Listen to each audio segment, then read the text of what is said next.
And now, from Pensacola, Florida, it's Within Reason with Bob Kerrigan and Bill Rankin.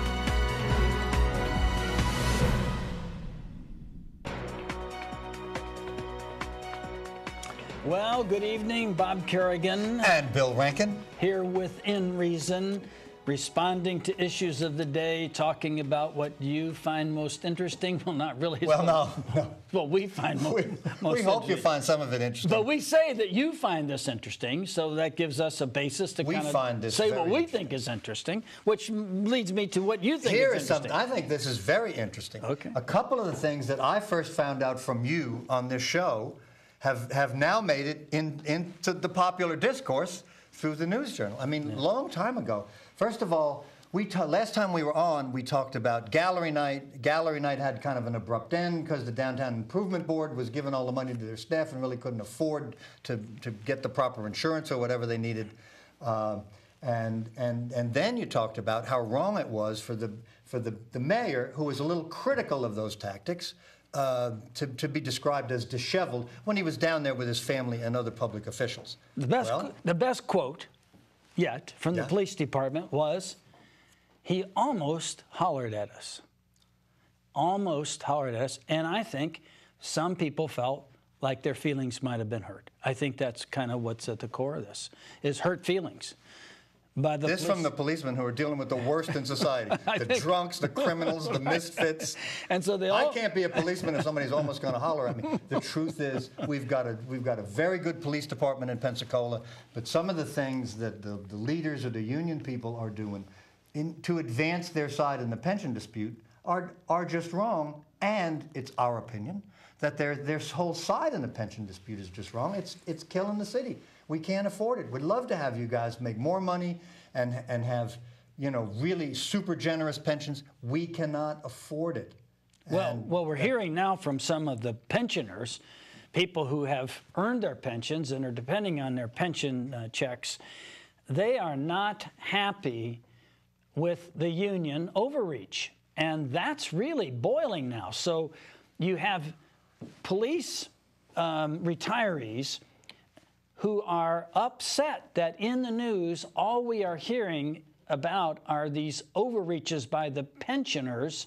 And it's not the pensioners that are overreaching, it's the current union wanting more benefits. I'm talking about big bonuses for everybody, and the city just doesn't have the money. And more important, Bill, if the city was to pay bonuses, they should pay them to everybody, to the firemen, to the police, to all employees, especially employees who have been there a long time and have earned it. You just can't award money based on one of three unions. There's three unions, as you know. Well, no, because you're on that pension. There's the general employees, the fire, and the police. And actually, within the police, there are kind of subsets. Three unions within the police department. Police. So one of the unions within the police department apparently is pressing this on. Now, a lot of this is not public. People don't know this. The public is not aware of kind of these negotiations. Always have two sides. So we're not saying that the union's totally wrong or that management's totally right.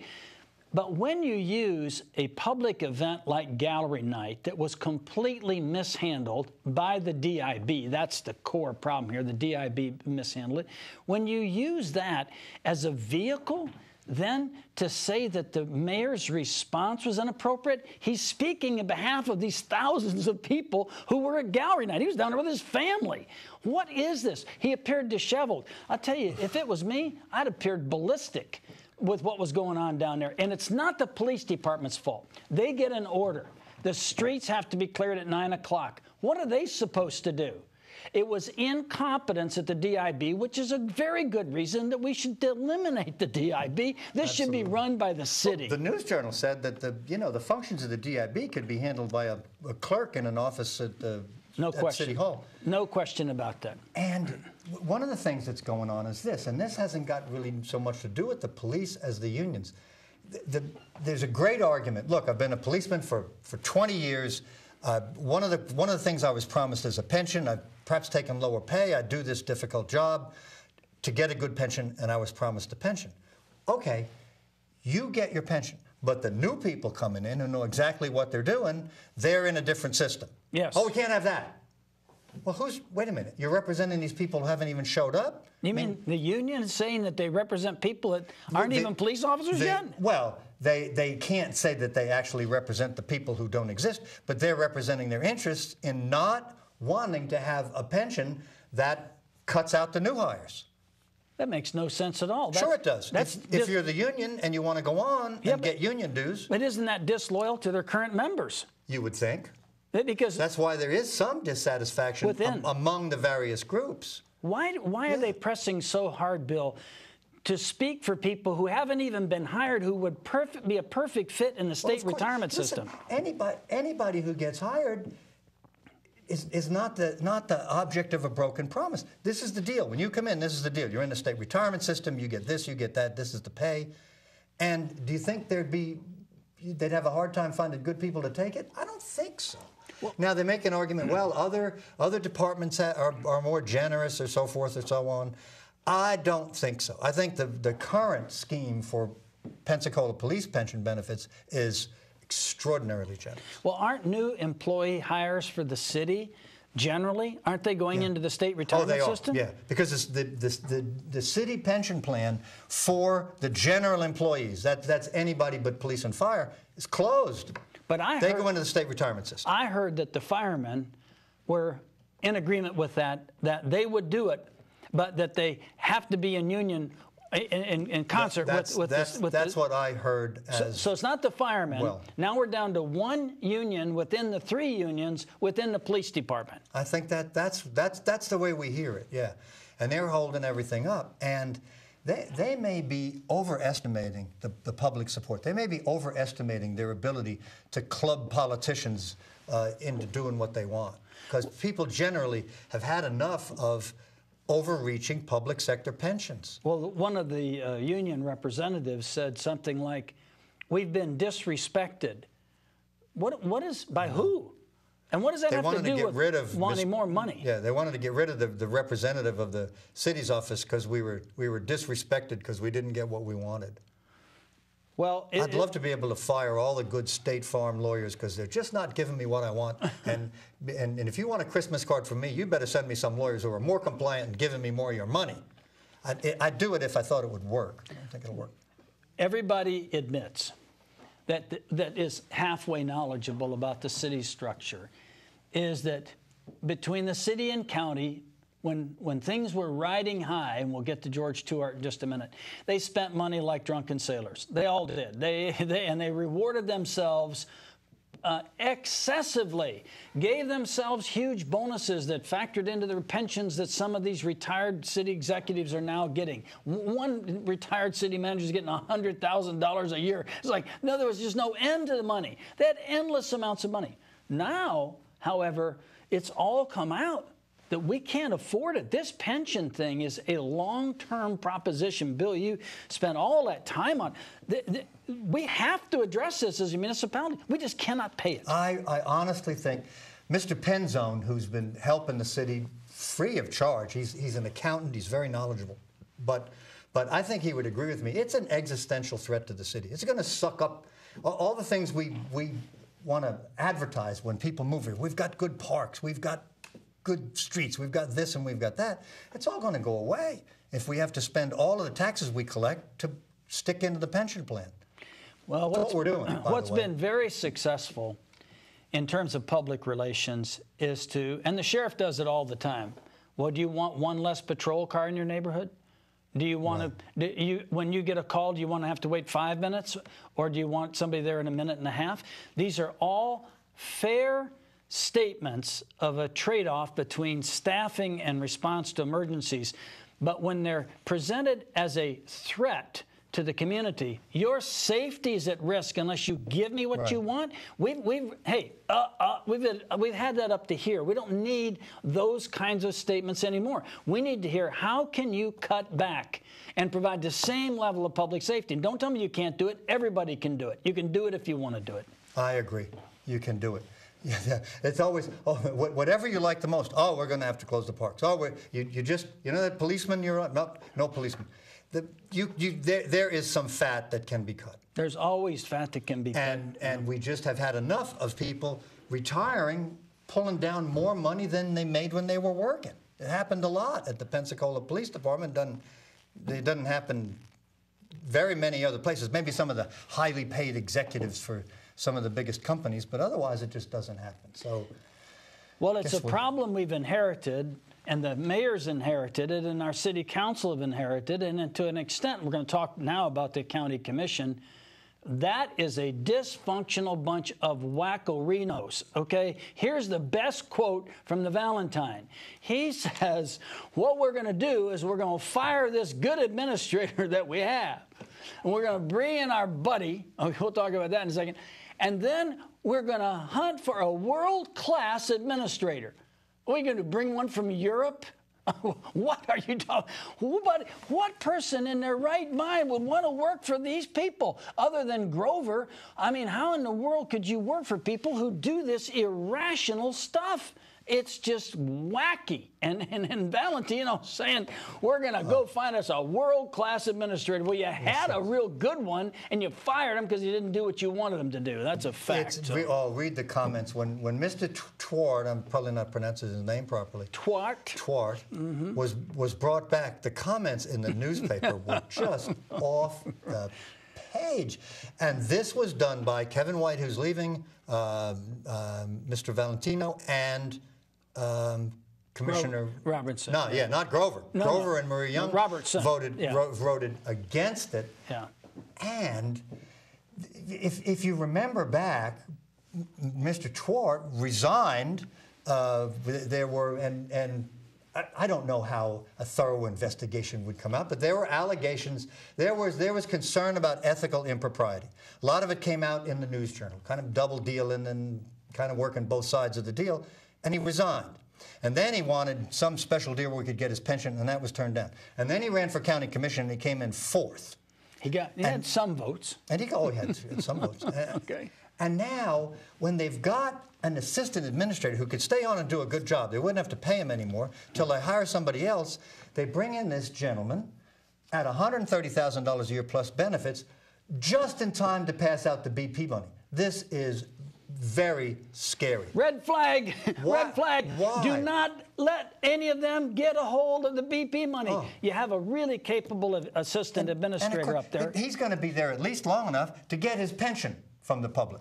Now, let's take a little vote. How many want to see this gentleman get more taxpayer money?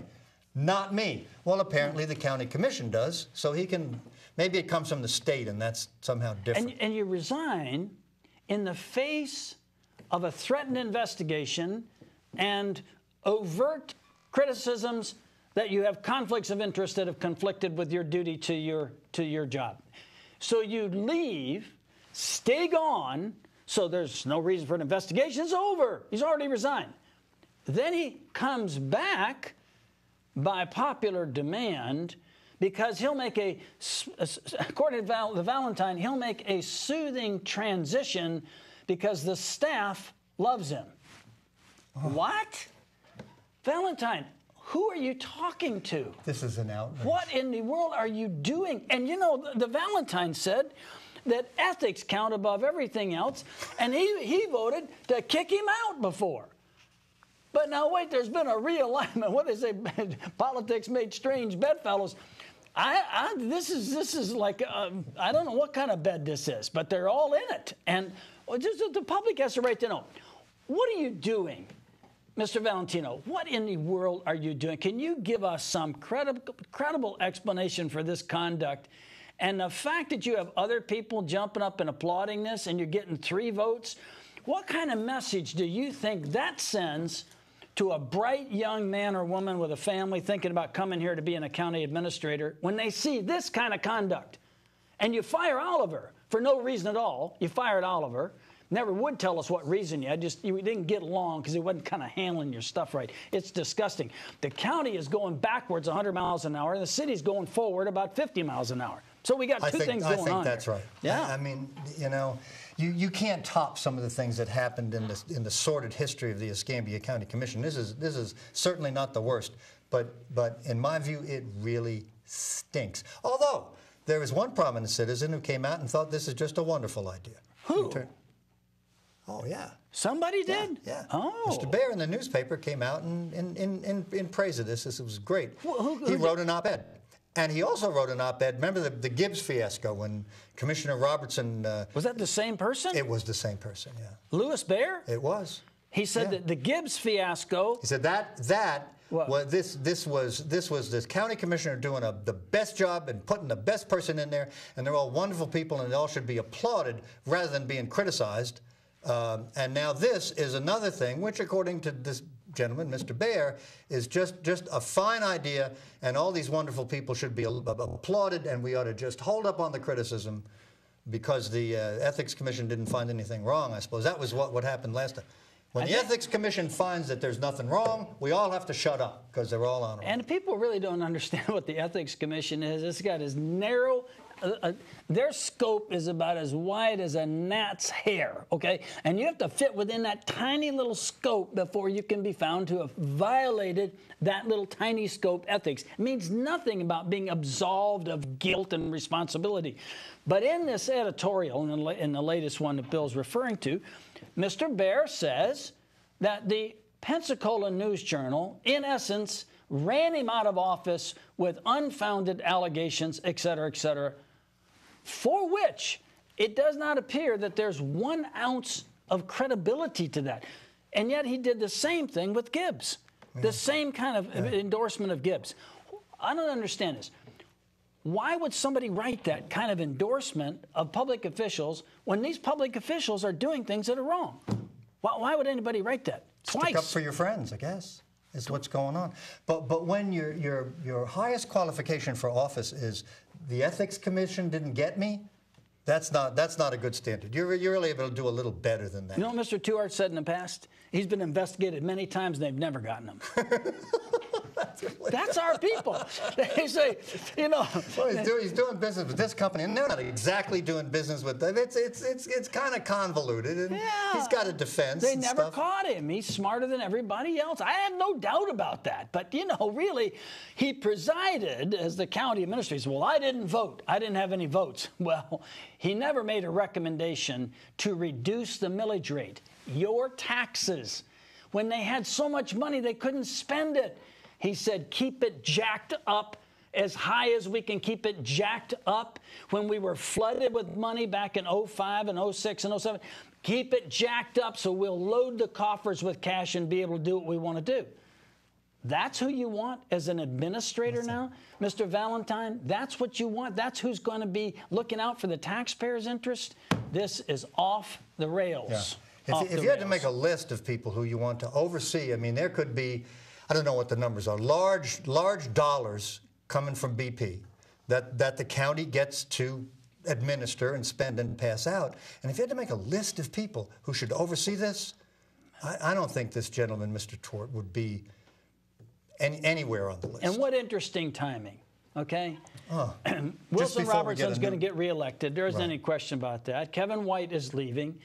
And the Valentine was elected 2 years ago. I think his time was 2 years ago. So they're not going to be harmed by this. This is going to sail through, and we're going to take care of it. So somebody might make this argument. Well, it was only fair that he receive his retirement. Well, why didn't we have a public discussion of that? Why don't we go back and bring all of this back out, his connections to these people and everything? Why don't we do it all? He resigned before it came around. Well, are we going to make extra efforts to make sure he gets more taxpayer money? That doesn't make sense in these lean times. The Valentine has dealt a terrible blow to Escambia County, and it is a shame that they can't remove him from public office. It is a shame. And for him to make the statements he's made and him fostering this idea, which, by the way, Rick Outson, he reported it a month ago.